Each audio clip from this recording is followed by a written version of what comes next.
Welcome to Collections of Cinema. Hey everybody, to the second take of Raging Bull because I messed up the sound recording the first time we recorded, so this is the second take. I don't hear you in my headphones. Yeah, you know why? Because... There we go. There you go. Okay, so welcome to the second take of this recording.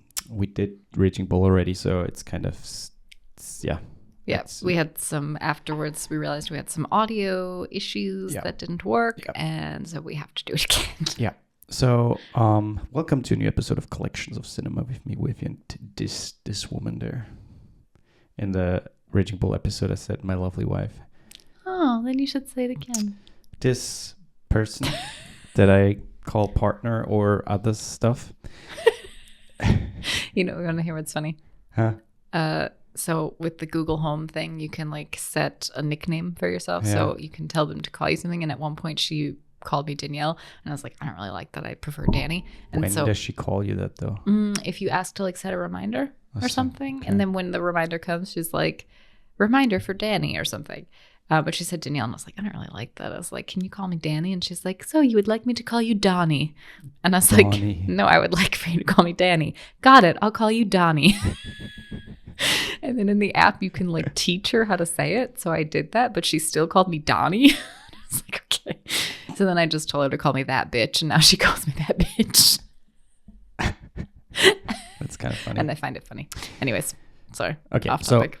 Today's episode is the 1980s movie Raging Bull, biographical which is sports number drama. 1006, if I remember It was correctly. at that point was 1006, which changed already, I think, because some new additions.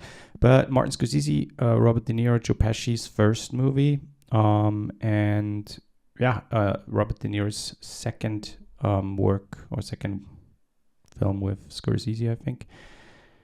I might be wrong about that. Paul Schrader rewrote the screenplay from Mardik Martin. And it's based on the story Raging Bull, My Story by Jake LaMotta, who was also heavily involved in making the movie. Mm-hmm. We watched Taxi Driver just like 2 nights ago. Mm-hmm. And I think it's kind of cool because you can kind of see the comparison between those two movies because they're kind of like 4 years apart, essentially. Yeah. And was Taxi Driver first? Yeah.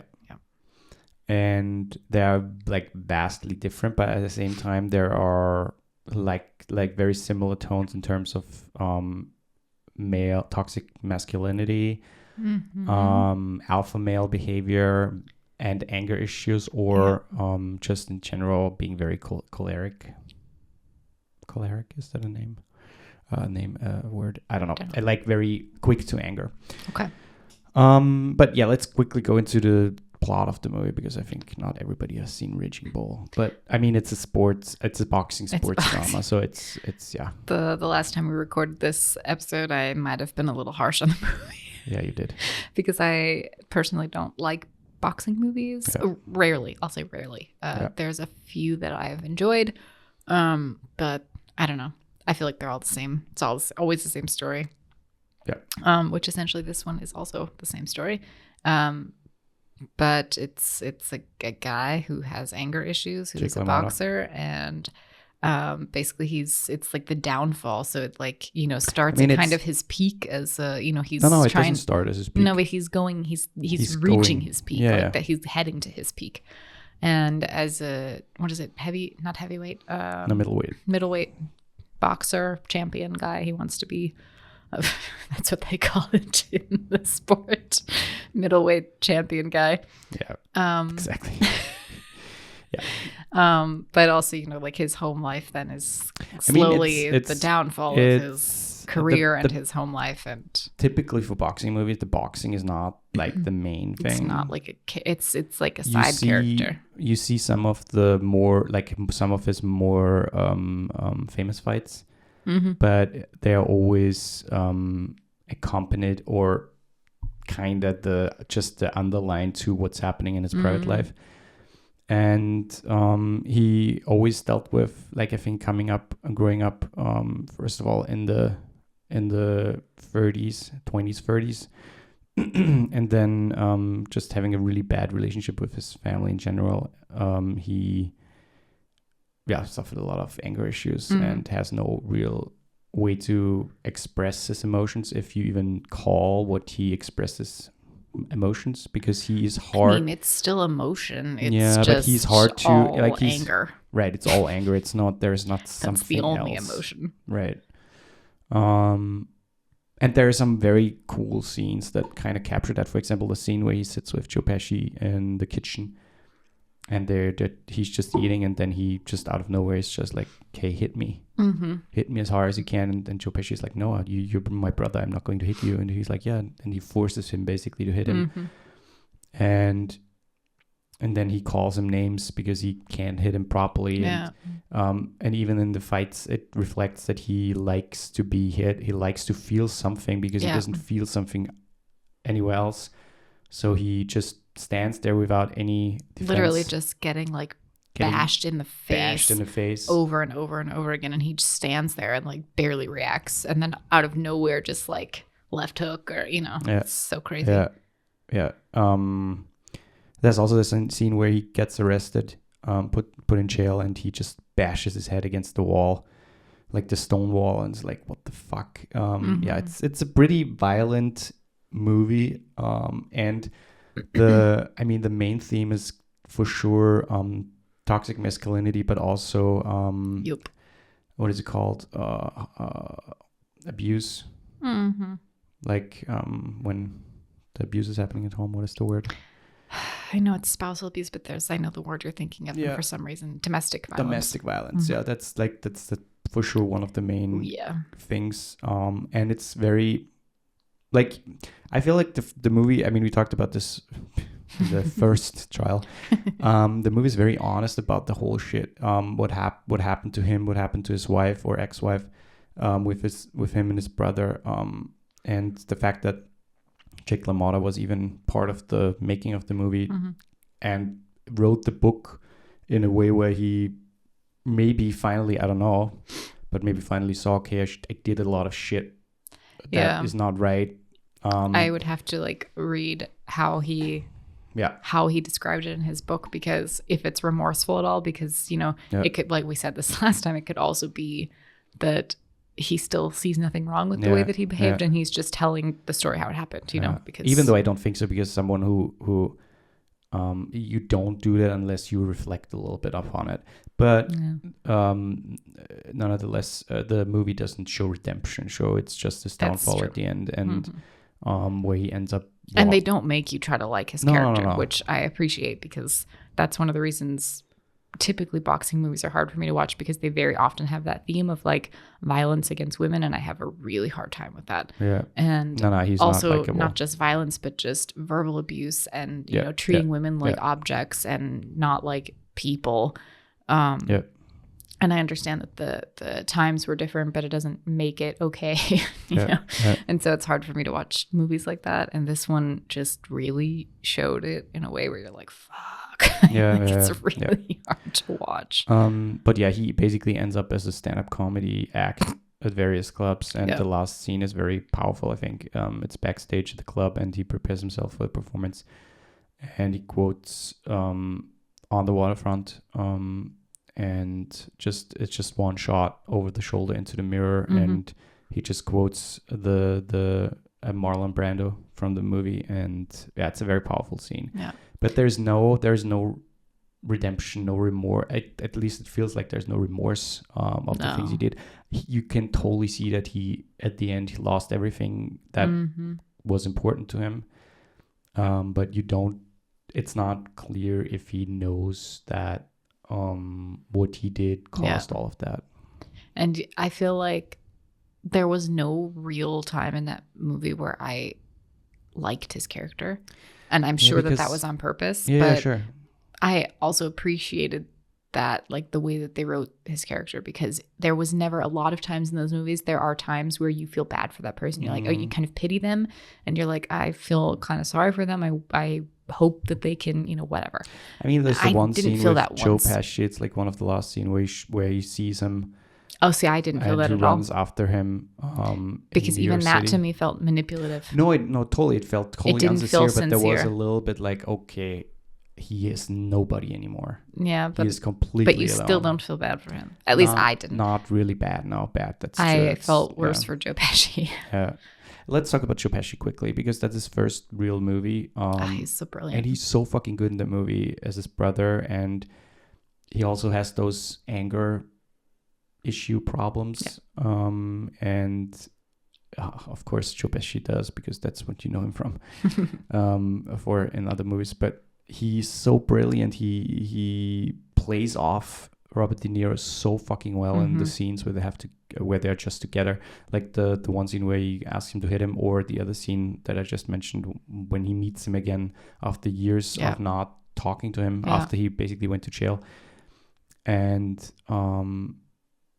Joey, you can see Joey, that's his name, is not even like, he doesn't want to talk to him, but there's still this, okay, he's my brother, I should forgive him for the things he did.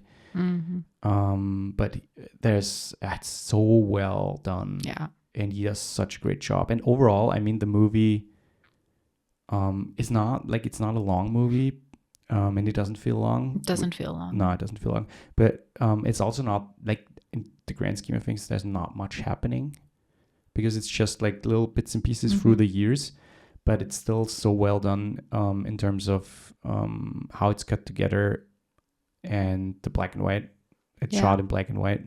With the exception of a couple of scenes. The home video footage from his family. Yeah.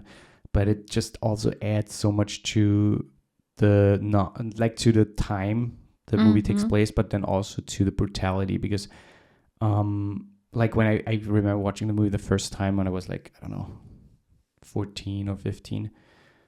First of all, I didn't really understand all of the themes, but the brutality was something that kept me like very fascinated, because you would think, oh, it's black and white, it's not going to be so brutal, but for some reason the black and white makes it way more brutal. When you see the blood splattering on people and just running down his face and stuff, it just, I don't know why, but it's so much more impactful. I mean, I feel like I don't know if this is true, but you know, if you were really to see blood like that, like especially blood spatter in black and white, it wouldn't be much darker than, you know, just a regular liquid, like water almost.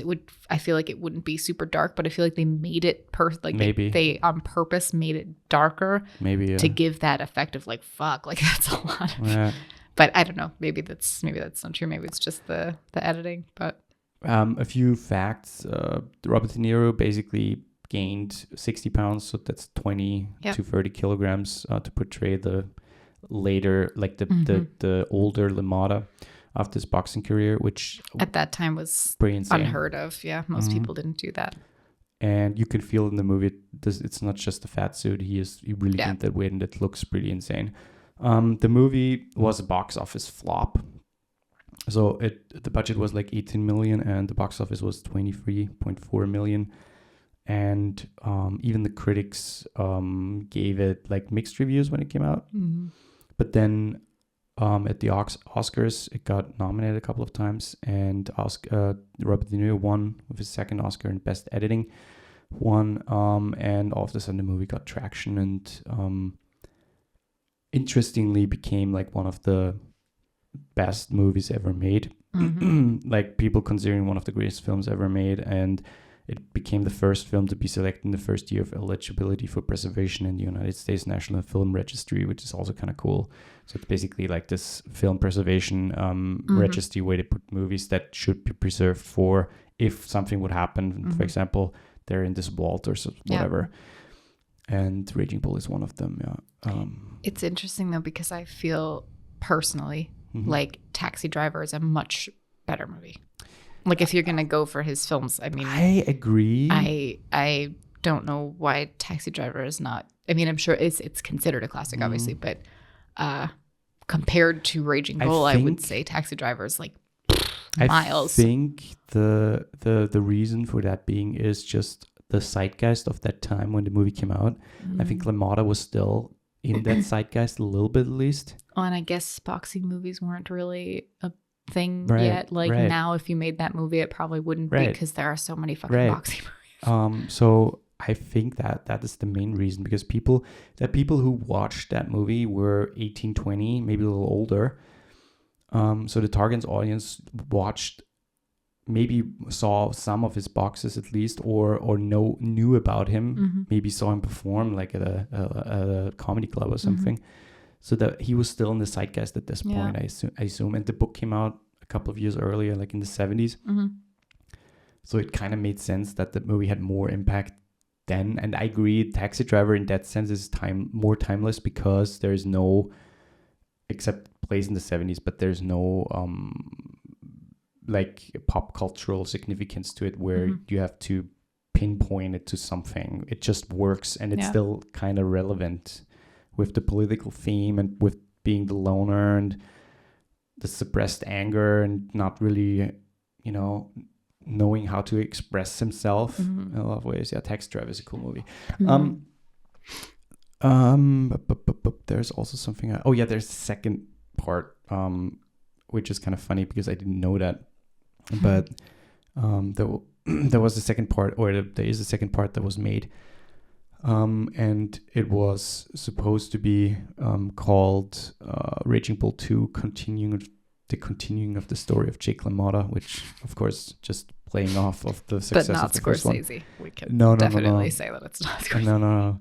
And they filmed the movie, and then there was this lawsuit, obviously, because they didn't want Raging Bull in the title, and they called it. They settled it, and they called it the Bronx Bull. It's out. You can watch it.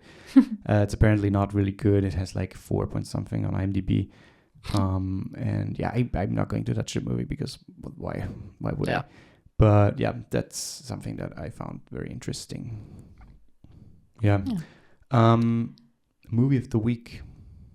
Yeah, let's go into movie of the week. Yeah. Movie of the week. Da-na-na-na. Do you remember what movie of the week was? Yes. Okay, then tell us, because I don't remember what else we watched. Like we said already, sorry, we recorded this episode already and then had audio issues, and so we're kind of having to redo it. We watched Young Woman in the Sea, which is the perfect counteract to this movie. Yeah, it is. It's a great movie. It's streaming on Disney Plus. Daisy Ridley is the main character, and it's about this woman who crossed the Trudy Ederle English Canal in the 40s. In the 40s, yes. Or 60s. Yeah. Nope, it wasn't that late. We thought it was. It was in 1914 that the movie started, so it was the 20s or 30s, I think, when she crossed it, because it was only like 15 years later. Yeah. We had this exact same conversation. Yeah. No, we did. I have to look it up. I don't think it was either like late 20s or 30s, something like that. Yeah. But yeah, 1926 actually. Yeah. She did that on the second attempt. She crossed the English Canal. Yeah, it's a great story about the suffrage of women in general. The not giving them, like in this time especially, not giving them any part of like hobby or something, because it's all reserved for men, especially sports. Woman in sports, that's unheard of. Yeah. And not only a woman in sports, but a woman who's in sports who like beat out all the world records of every man. So it's like she was getting world records left and right for swimming before she swam the channel. And pretty crazy. But just a little backstory. Trudy, her name is Trudy. As a kid, when we started in 1914, she's basically dying of the measles. She's in bed dying of the measles. And get vaccinated. And at that time especially, you didn't survive the measles. No, it was super rare that you survived the measles, especially as a child. She was barely hanging off, and the doctor said, it's not going to happen. He basically was like, she's going to die tonight, essentially. Loading and then his shotgun. She comes walking down the stairs, and she's totally fine. And so she survived the measles. And then basically her mom decided, okay, I want them to learn how to swim. That plays into the story, I promise, but just watch it. Their dad kind of laughed at it and thought that was silly. Like, why would you teach them how to swim? Eventually kind of became their biggest supporter and her biggest supporter. But yeah, then that just kind of like started her love affair with swimming. And she just literally never stopped being obsessed with it. There was a short period where she kind of felt like, okay, I can't do anything with this anymore. Yeah, and then was inspired. The interesting thing is that she showed man that she could swim better and faster. And she basically set a new world record crossing the English Canal in 14 hours and 31 minutes. But she lost the hearing and dedicated her life after that teaching deaf children to swim, which is kind of cool. Yeah. It's a great story. Daisy Ridley is amazing in it. It's streaming on Disney Plus, so you can watch it. It's a nice little period piece biopic. Yeah. And, like I said, it's the exact opposite of this movie. It's kind of funny. It's similar themes with sports and stuff, but it's completely the opposite. Completely the opposite, where it's like so woman forward and so like fuck the man. It's like awesome. Yeah. Okay. We do this one more time because in Valerian we already like in the next episode, which we already recorded as well, we explain something. But the next movie is going to be Valerian, which I just said. Yes. Do you remember who picked the movie? Is it this one? It might be this one, actually. Do you remember what? It's a very low. Was it 982? Yeah. Yeah, then it was Movies and Us Pod. Oh, yeah. At Movies and Us Pod, who picked that number. Yeah. Yes, we say this in the next episode too, but we will no longer be announcing it on the podcast. So, but this will be the last time that we announce the next movie on the podcast, but we have a new way of doing it. So listen to the next episode. Yes. Yeah. Thanks again, and sorry for releasing that episode a little late. If you want to support us, head over to our Patreon, where Joe is currently our only member, and you get some really cool perks. And go to our Instagram and Fred's account. You can follow us there, and you can pick movies there, and you can also see the next movie. And obviously, subscribe everywhere you're listening, and rate the podcast on Spotify or Apple. That would help us a lot to gain more followers. It's just one click for you, and it's free basically. And if you're listening or watching on YouTube, like and subscribe. And until next time. Until next time. Good boy. Bye.